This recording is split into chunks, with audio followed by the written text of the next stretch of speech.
Students,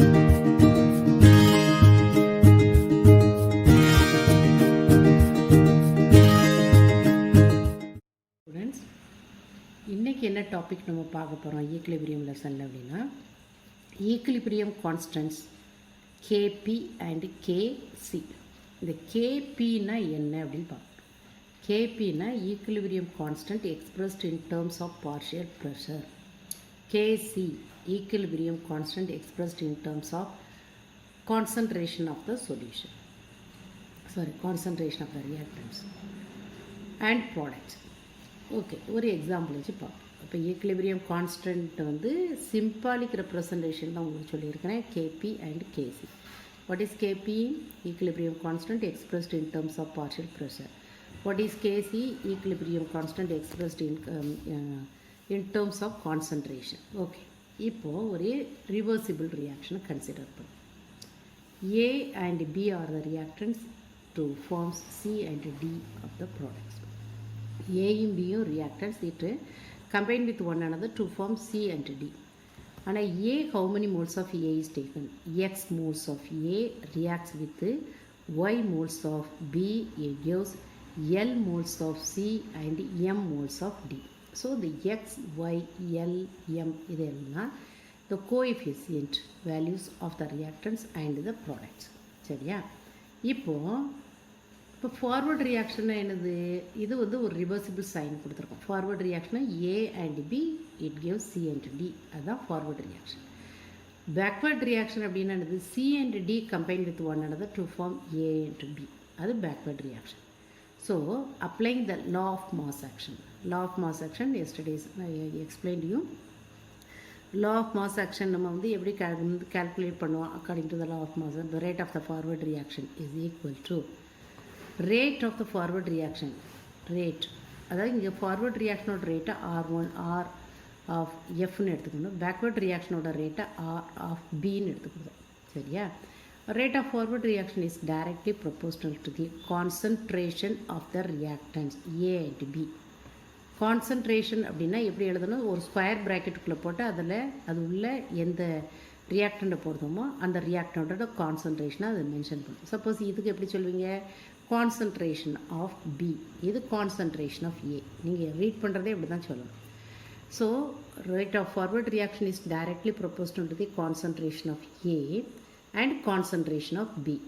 அப்போ concentration of ஏக்கு மேலே என்ன போட்டிருக்கோம்? Power value, exponential power value எக்ஸ்னு கொடுத்துருக்கோம். பிக்கு என்ன வேல்யூ கொடுத்துருக்கோம்? ஒய்னு கொடுத்துருக்கோம். So that are the coefficient values of the reactants A and B. But இப்போ இதை வந்து நம்ம எப்படின்னா R of F is equal to KF. கேஎஃப்னா என்னது? rate constant of the forward reaction is equal to, அதாவது rate of the forward reaction is equal to rate constant of the forward reaction into the products of the concentration of the reactants A and B raised to the exponential power values. The exponential power value தான் X and Y.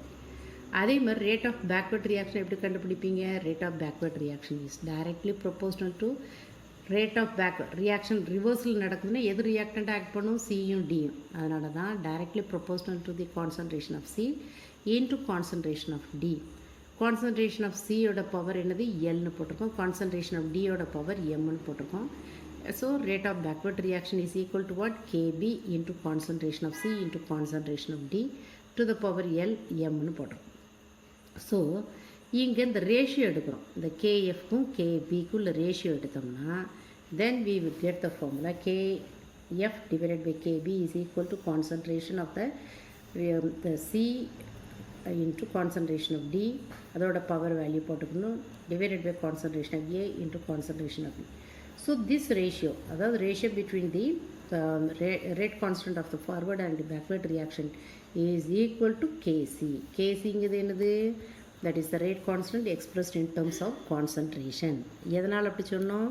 Because here we are taking the concentration of all the reactants and the products to அதனால தான் நம்ம வந்து இந்த Kcன்னு கொடுத்தோம். சரியா? So K is what? That is the equilibrium constant. K is what?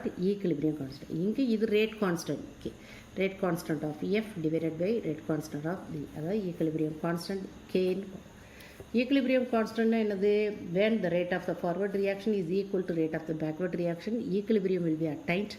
At that stage, the concentration of the reactant is equal to concentration of the product. Therefore, so that is called as what? Equilibrium constant K, that is expressed in terms of C. Okay. இப்போ how do you define the equilibrium constant அப்படின்னா இதை வச்சே definition the ratio between the products of concentration of the products na multiplication of the concentration of the products because C and D are the products as per this equation and divided by the products of the concentration of the reactant. A and B are the reactants. They are expressed in their exponential power values. The exponential power values are determined experimentally. It is not equal to what? Stoichiometric number. So in this case நம்ம வந்து xன்னு போட்டுக்கிட்டோம் yன்னு போட்டுக்கிட்டோம் but so most of the cases it may be different. It is not equal to what? The exponential power value of A is not equal to x in some cases. Sometimes it may not be equal to what? B, y. சரியா? அடுத்தது suppose the reaction in which all the reactants and products are existing in gaseous form. Gaseous stateல இருக்குன்னு வச்சுக்கோம். Then the equilibrium constant expressed in terms of what? Kb. அப்போ Kbன்னு கொடுத்தீங்கன்னா இங்கே Kcயோட என்ன சொன்னோம்? concentration of the products divided by concentration of the reactantனு போட்டோம். அப்போ இங்கே concentration of the products அப்படின்னு போட முடியாது. அதனால் partial pressure of the products C into what? Partial pressure of the product D. Partial pressure of the product C oda power value உள்ளது L. Partial pressure of the product D oda power value உள்ளது M divided by partial pressure of A to the power X into partial pressure of B to the power Y. சரியா? இப்போ the relationship between அப்போ Kbங்கிறது என்னது? Equilibrium constant expressed in terms of what? Partial pressure. Relationship between Kp and Kc. So this is another one important derivation. Derive the relationship between Kp and Kc. Kp and Kc க்கு உள்ள derivation relationship derive பண்ணுங்க அப்படி. அப்போ அதுக்கு ஒரு equation எடுக்கிறோம். Same x of a plus b it gives c and d. X moles of A and Y moles of B and it forms L moles of C and M moles of D. அப்போது இதோட concentration அப்படி equilibrium constant express in terms of concentration is equal to what? இதே formula தான் வரும். அங்கே நம்ம போட்டாச்சு. அப்போ கேபிங்கிறது என்னது? இந்த ஃபார்முலா சப்ஸ்டியூட் பண்ணியாச்சு. சரியா? For an ideal gas equation PV is equal to nRT. Ideal gas ஈக்குவேஷனை திரும்ப ரீகால் பண்ணுங்கள். PV is equal to nRT or P is equal to n by V into RT. N by V into number of moles divided by volume of solution. சரி, இப்போது active mass is equal to what? Molar concentration n by V. அப்போ இதுதான் active mass. N by விங்கிறது என்னது? Active mass. So P is equal to what? Active mass into RT. அப்போது active mass ஒவ்வொரு element ஒவ்வொரு ரியாக்டண்ட்டுக்கும் ஒவ்வொரு ப்ராடக்ட் நம்ம கண்டுபிடிக்கணும். அப்போ இந்த active mass of A is equal to what? The அதாவது active mass into அப்போ P is equal to what? Partial pressure of A is equal to active mass of A. Active mass of A என்ன என்னது? concentration of A to the power X into RT to the power X. அதே மாதிரி partial pressure of B is equal to what? The active mass or concentration of B to the power Y into RT to the power concentration of RT to the power Y. அடுத்தது partial pressure of C is equal to what? Concentration of C to the power L into what? RT. The partial pressure of D is equal to what? That is concentration of D into RT. சரியா? இப்போது இதை வந்து இப்போ கேபியில் இதை substitute பண்ணுவோம்.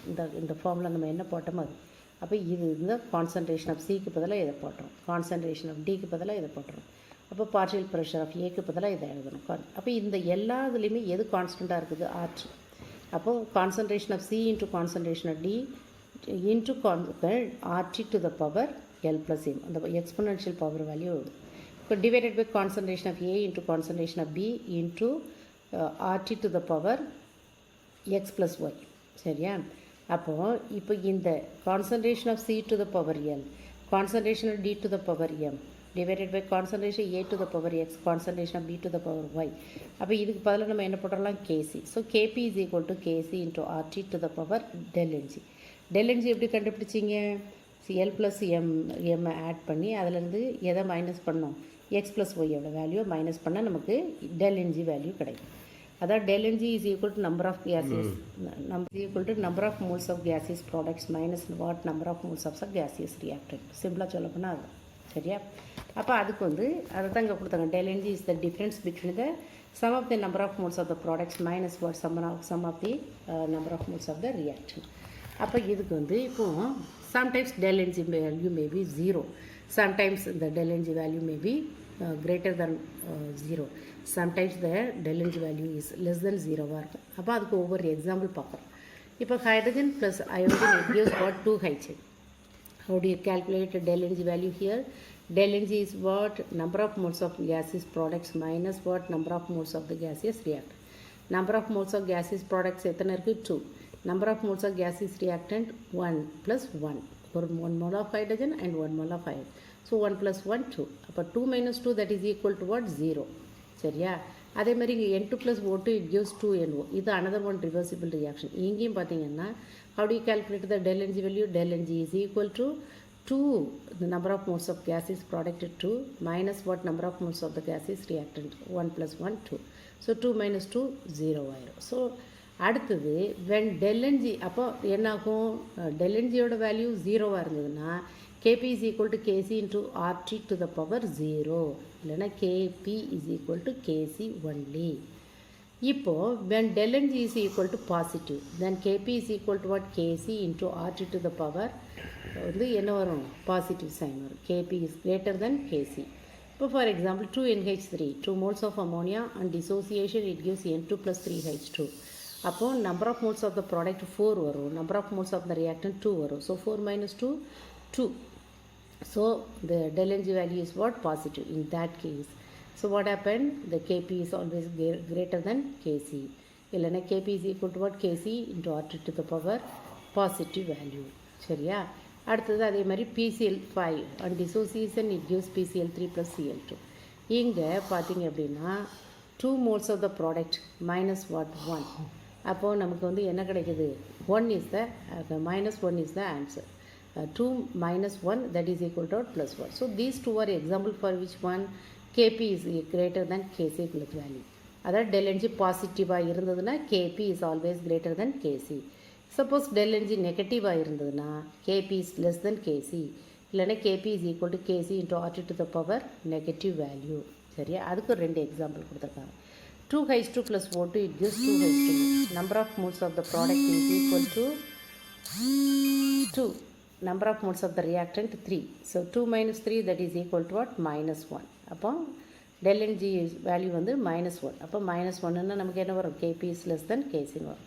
அதே மாதிரி 2SO2 plus O2 it gives what 2SO3. அப்போ இங்கே del ng கண்டுபிடிக்கணும்னா என்ன செய்யணும், number of moles of the product is what 2.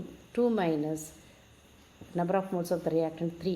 So 2 minus 3 that is equal to what minus 1. So del ng value is what negative. In this case also the Kp is what less than Kc. Okay. So for the forward reaction the x moles of A plus y moles of B it gives L moles of C plus what M moles of D. So equilibrium constant what Kc. Equilibrium reversible reaction equilibrium constant is what Kc. Okay. அடுத்தது நம்ம பார்க்குறது அதே இதில் if the reaction is reversed then Kc is equal to what 1 by Kc. அதாவது Kc டேஷ்னு எடுக்கணும். For reverse reaction Kc dash is equal to what 1 by Kc. சரியா. அதாவது A it gives B, B it gives C அப்படின்னா இது K1 இது K2. அப்போ அடுத்து C it gives D and A it gives what D. So K4 is equal to what K1 into K2 into K3. Okay. So மீதி உள்ளது நாளைக்கு.